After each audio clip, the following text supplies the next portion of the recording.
तो नोंडे खन दो ना ले रुआड़ काना गाते को तो हितो दो हां ले चला हां जहां अबुआ पैसा कुनामे रे जहां रे सेंद्रा को चला ओंडे और ओंडेना जायगा ले नेल चोपे ताबोना। तो नोंडेना नो नोंका व्यू पॉइंट नेलोग कना नेल दाड़े ताबोन काना पे हां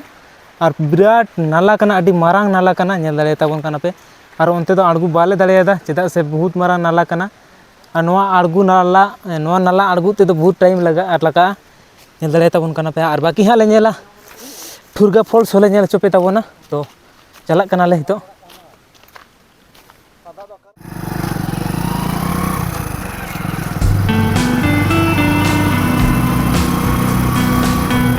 तो हितो दो ना बुरु चोर चोर तले चला गाना गाते को और बुरु चोर चोर ते जहां अतु को मेना ओना कटिंग उदु धरा बे कान ताबोना। तो नोंडे तेंगेले ताबोना हां मिटन बोर्ड मेना रुगुडु घुटु मेनते। तो रुगुडु घुटु नोआ से दिक्तालांग में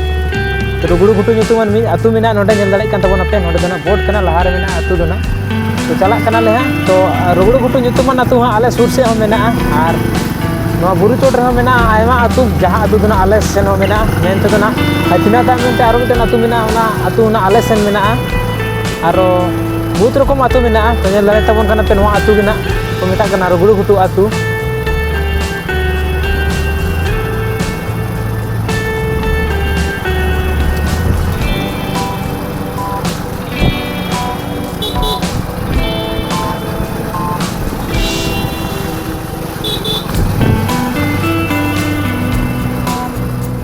तो कते को नेले ताबोना पे हितो दोना हे हुई कना अयोध्या ना नोआ बाराबारी डहार रे जहां दो नेल दाड़े कान ताबोना पे नोडे हो पेया डहार हे कना जहां दोना नोते को जहां दो नेलो कना बेगुन कुदर नोते दुम में कैमरा पर्सन बेगुन कुदर नोआ दो सेन दाड़ेया और नोते दोना अयोध्या ना हिल टॉप और नोते जहां से आले ले हेना ओना दोना नेल दाड़े ताबोन कना पे नोआ बोर्ड रे दुम में ओना बोर्ड रे नोते सेन कना खमार जहां दोना बामनी जोड़ा पिटी धीरी और भूई घेरा उनते खन दोना आले ले हेना और बाकी दोना नेल दाड़े ताबोन कना पे जहां दोना हना बोर्ड रे। तो हितो दोना आले दोले चला हितो दो अयोध्या हिल टॉप से और उनते ना गिना बन नेला व्यू को चेलका हिक कना। तो नेल दाड़े ताबोन कना पे अब जहां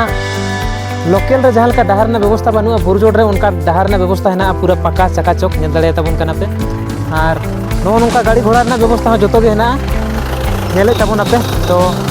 बेसिर भाग देरी करते दिलाबन हितो दो चला हिक कना अयोध्या हिल टॉप से गे। तो उनते गिना ले चला कना तो तंगिरी तहन ताबोन पे ना नेल चोपे ताबोना पे बाकी उनते ना चेलका व्यू को हेना ना को और नोते रे मेना आबरन बीर बांटा मिद छवि तो नेले ताबोना पे।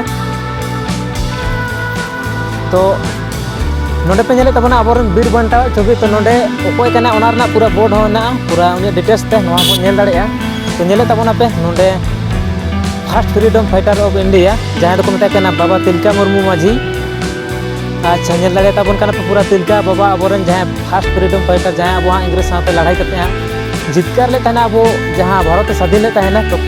नुया नोडे चितार को एम का ताबोना तो आडी सारा नोआ लगित ते। तो नोडे पूरा बोर्ड को एम का नुया नेल दाड़े ताबोन कना पे।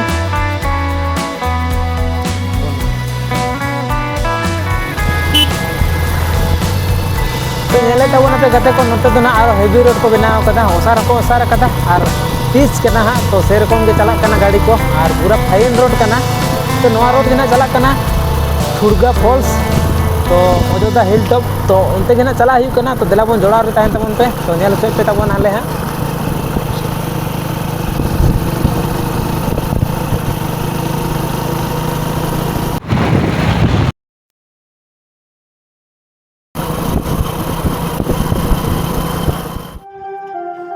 तो गते को नोंडे पे नेल दाड़े ताबोन कना आडी गाड़ी हे कना और नोआ गाड़ी दो ना नोआ लेंगा पास्टा से गे ना मिटन मयूर पहाड़ nyutuman मिटन बुरु। तो ओंडे गे को देजो कना तो उनको होड़ा गाड़ी को कना नोआ दो और ओना बुरु रे देलन खा आडी आयमा संगे मारा को नेलोआ आरो नपाय नपाय जिनिस को बनाव कदा। तो ओंडे दे कते को नेलोआ जहां दो ना को मेता कना मयूर पहाड़। तो आले दो ना बाले देजोआ तेहिन दो जहां ते सुई दाड़े एटा दिन ले देजोआ। तो आले दो एटा से ले चला हां।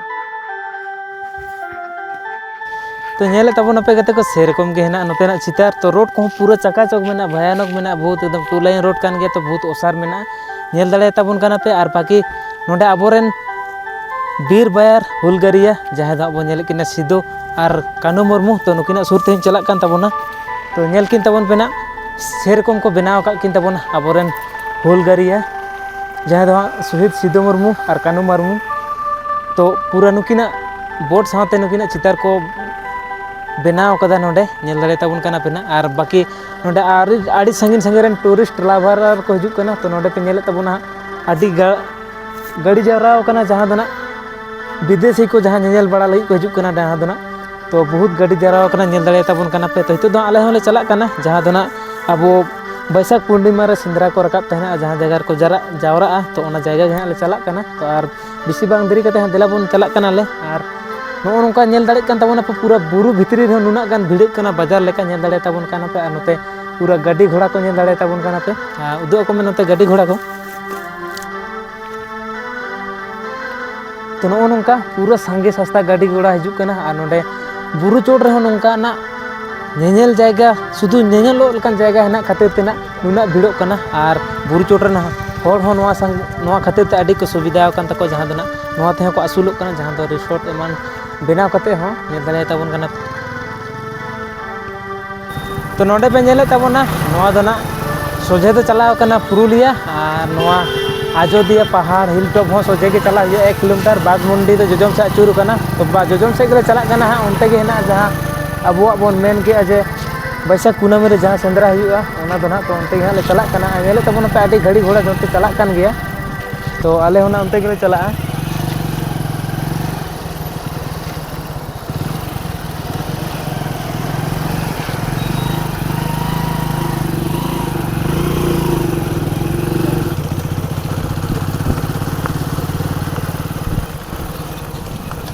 दिलाओ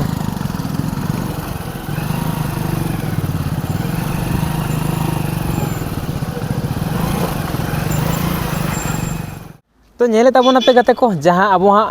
जहां टाणी रे आजोदिया सेंद्रा को जावरा ताहेना तो ओना सुर रेगे जहां दोना हेना साहेबडी आतु तो ओना साहेबडी आतु गे सेटर हुई कना नेल दाड़े कान ताबुना पे नोडे साहेबडी रना बोर्ड तो साहेबडी आतु गे ले सेटर कदा तो आर किछु घड़ी बात खान गेला सेटर दाड़े हा जहां अबो आजोदिया सेंद्रा घड़ी जहां जगह को जावरा ताहेना से आजोदिया जहां धाम टा ओना धाम ले सेटर कना आर मी घड़ी बात खान गे तो देला बो नेल दाड़े ताबुन कना पे साहेबडी आतु दा पूरा बाजार कना नेल दाड़े ताबुन कना पे पूरा रोड को चकाचक उनते उदो को में और गाड़ी को सेरकम के हिजु सेनोक कना नेल दाड़े ताबुन कना पे और बिल्डिंग को पूरा चकाचक मेना लहार गे मेना मिटन फॉरेस्ट ऑफिस जहां दो बुरु चोट बुरु चेतान रेगे ना जहां दो ना पुरुलिया डिवीजन भित्ती रेगे पड़ा कना तो नोडे ओड़ा को पे नेल दाड़े ताबुन कना नोआ को दो ना रिसोर्ट कना रेस्टोरेंट कना बार को कना नेल ताबुना पे नोआ हितो जहां सुर रे मेना नोआ दो ना बार कना नेल दाड़े ताबुन कना पे तो ठीक गे देला बोन हितो तो चला कना ले जहां अबो चला ना जायगा से अबो जहां बैसाख पूर्णिमा रे जहां जायगा रे ना को जावरा ताहेना आजोदिया सेंद्रा रे होंडे गेले चला कना तो देला बोन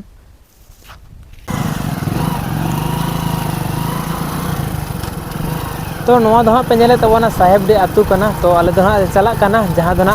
नोते दो ना आतु आतु ते चला कना तो नोडे दो ना हाईफाई रोड दो बनुआ तो कुली कना तो कुली हो ढलाई गे नेल दाड़े ताबुन कना पे तो आडी संगिल ले हे ना तो हे कते नेल ना जे गोटा डाहर ते डहार को आडी नपाय मेना से आडी मौज मेना पूरा पक्का गया जहां दो ना जहां बाजार इलाका करे जहां तीना सुविधा बनु डहार रेना इना सुविधा मेना ना बुरु चोट रे डहार रेना नेल दाड़े ताबुन कना पे और ओड़ा को पूरा को जेरेर पोतायदा जहां दो सोहराय सेटेरोक कान तको जानि चो कहीं ते कटी को गे गुरी इदा तो नेले ताबुना पे गते को फाइनली आले दो सेटर कना ओना प्लेस रे जहां दो ना आजोदिया जाम से आजोदिया सेंद्रा हिलो जहां जगह को जावरा ताहेना तो ओना जगह ले सेटर कना तो नेले ताबुना पे पुन होड़ गेले नोडे हेना लेया पुन होड़ तो नोते रिसोर्ट ते को पेरे कदा माला दो रिसोर्ट बांग ताहे कना तो नोआ रिसोर्ट ना बोर्ड को पूरा दारे करे नेले ताबुना पे आजोदिया हिल तो नोआ चोट रे दोमे रिसोर्ट मेना कदा ओना भितरी रे जहां अबो धाम सुर रे हेना रिसोर्ट तो धाम सुर रे बारे रिसोर्ट मेना नो ओना तेरे मिटन नेलो कना जहां पे नेले ताबुना और बाकी नोते रे आरो मिटन मेना नेले ताबुना पे तो हितो दो ले चला कान ताबोना जहां जगह रे ना मेला को हुई तने के मेला को हुई तहना अबुआ आदिम रेना लाई लाक्चर को ऑल पढ़ाओ ओना लेकाना आडी रकम प्रोग्राम हुई तहना तो ओना जगह रे ना ले सेनो कना नेले ताबोना पे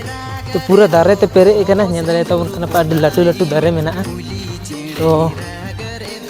नोडे गे ना तो नोडे मिटन ओड़ा हो मेना नेल दाड़े ताबुन कना पे हने लहार नेलो कना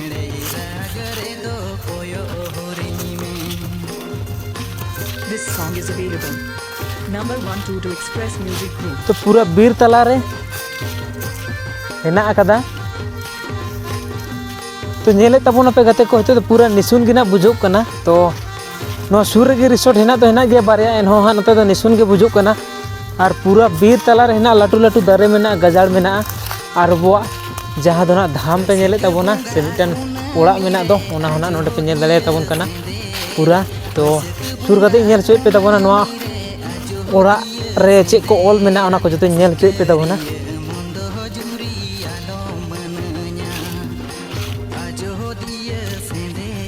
तो नेल दले तबोन कना पे नोडे गेना को जावरा तहना और नोडे गेना अबुआ जहाँ आदिवासी आदिम लाय लक्चर को गल्फो बड़ाया को से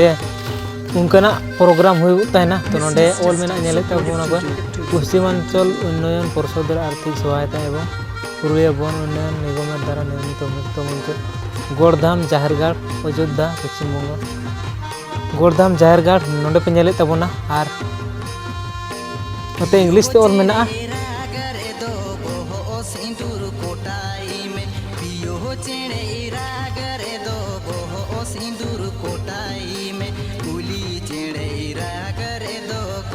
नोडे ना चितार पे नेल दड़े तबन कना नो नोंका मेना कदा पूरा अचुर अचुर तिंग उदुआ पे कान तबना और पूरा फाँका गया लाटू गया जाएगा तो ना बहुत लाटू गया तो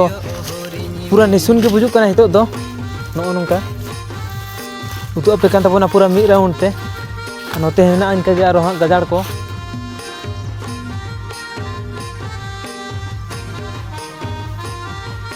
सुर सुर गे मेना देखो अब धाम सुर गे हाँ जहाँ मिटन कुंज मेना दो नोआ आतु सुर रे नोडे पे नेले तबोना अतु उड़ा को मेना नोडे मेना कुंज तो नोय लांग आडो लाटी गुटे कुंज कना और दा हो विशाल गे मेना नेले तबोना पे नोय ला नोंका दा मेना तो नोडे ना नो कुंज रे लतार को बोलोक कना जहाँ दो ना नोटे फाँक पे नेले तबोना तो नो फाँक भितरी भितरी तेगे ना लतार को अंगड़ून कना तो देलाबोना इहों चलाक कान तबोना तो वीडियो तहन तबन पे तो न्यूट गे हाँ लाइटिंग एम कदा हाँ जहाँ दो कैमरा रे नोंका तड़ाम तड़ाम तेको अंगड़ून कना नेल दड़े तबन कना पे और चोट से हको ढलाई केदा नेले तबन पे नोंका मेना कदा अच्छा नोडे हैं तो नोडे पे नेले तबन अब नोंका मेना कदा नोडे गे मशीन को जोड़ाएदा हड़ हको आड़गुर कान गया और नोआ ठे फाँक ते पारम लेन खाय तो दाग नेलोआ तो नोडे हाँ इनकाना तो जायगा बनू गया और बाकी नोते चोट से मार्शल लगा मिटन फाँक को दोहो कदा नेल दड़े तबन कना पे नोटे इलेक्ट्रिक ताल को अगू कदा बोर्ड को दोहो कदा नोडे और नोडे मशीन सेक्शन पे नेल दड़े तबन कना नोडे को जोड़ाएदा मशीन और नोते दाग नेलोक का मिट कटी हाने हानते नेल दड़े तबन कना पे तो नो नोंका चोट से हुआ ढलाई मेना स्लैब मेना तो बाई बड़े हाँ अकोय बुद्धि ते नोंका को बनाव ले तहना तो नोडे अड़ी लतार को अंगड़ू कदा तो दिलाबुन हाँ उडुगुक कना ले हितो दो आले बाहरे सेन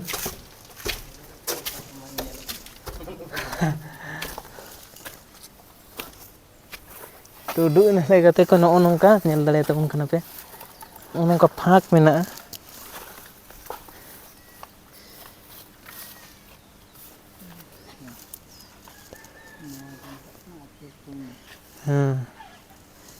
तो ना कुंज हले नेल केदा तो हितो दो ले चला कना देलाबोन हितो दो ले चला ठुड़गा फॉल्स को मेता कना ओंडे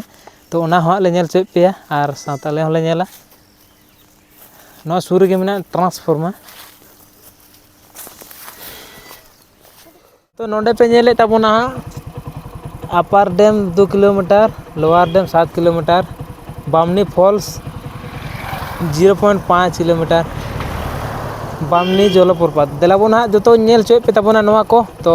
लहार हाँ डहार चंगड़ा तो देलाबोन और बेसी बान देरी कते नेल चोय पे ताबोना ने साक